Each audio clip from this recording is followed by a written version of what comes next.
Good morning. What's going on, guys? It's Ricky with Techno Solutions here with a super quick market update. The big one that I want to talk about is what it is that's going on with Bitcoin. So Bitcoin falls below 90K and 450 million of leveraged longs are being liquidated.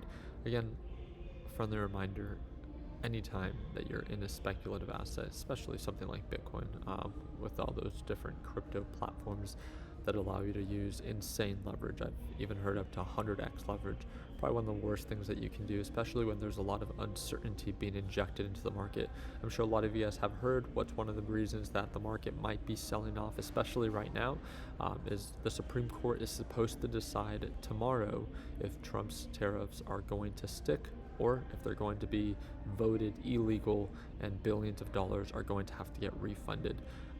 Ultimately, how will the market react? Normally, you would think that if there would be no more tariffs, that's probably good for the market, but nonetheless, anything that the market has to take back into consideration probably isn't the most ideal. My big focus is as BTC begins to break, we talked about this in today's live trading session with our LPP team, is you can see it very clearly on the 4-hour time frame. Since we ran up to highs of 94, almost 95,000, Bitcoin did a really good job running up. But again, anytime that uncertainty begins to present itself, it begins to see a retracement. It tends to have a common support range right around 86 to 87,000. So the more that BTC falls, normally, not always, normally MSTR follows. So that's the setup that I am looking at right now. MSTR with an overbought reversal, currently testing highs of 166. If it does begin to curl on over, I do plan to add more to my short, and normally it tends to have a support range right around the lows of 150.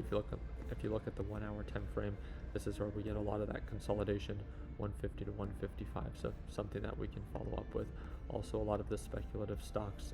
This is the big one that I wanted to make sure that I highlight, just in case it does end up finally breaking. So Oklo went from lows of 70 all the way up to highs of 100. Well done for those that went long.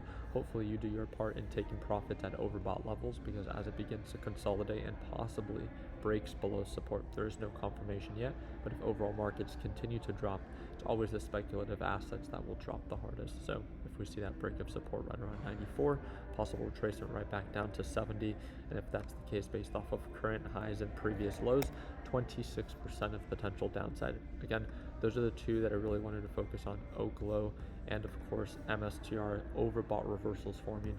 If you do not like shorting, I respect that, as shorting is definitely not for everyone and it comes at a greater form of risk. Definitely not positions that you want to carry overnight, especially if again you're a beginner and you're really just trying to learn the basics of risk management.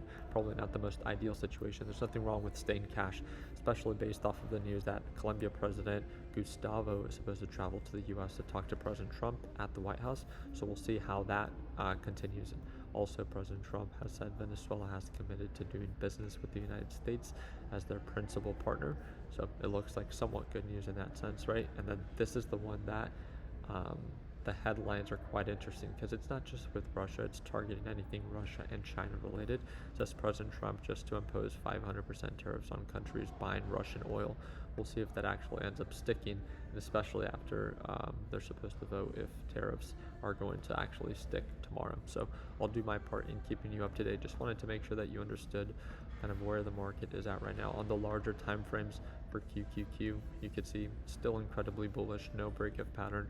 One retracement or pullback on the day does not define a market reversal, right, or overall correction. It's just a nice pullback. It's testing a current support range. We'll see if we break that support to test 610 to maybe 600 for QQQ. On the 4-hour time frame, you can see the overall lows.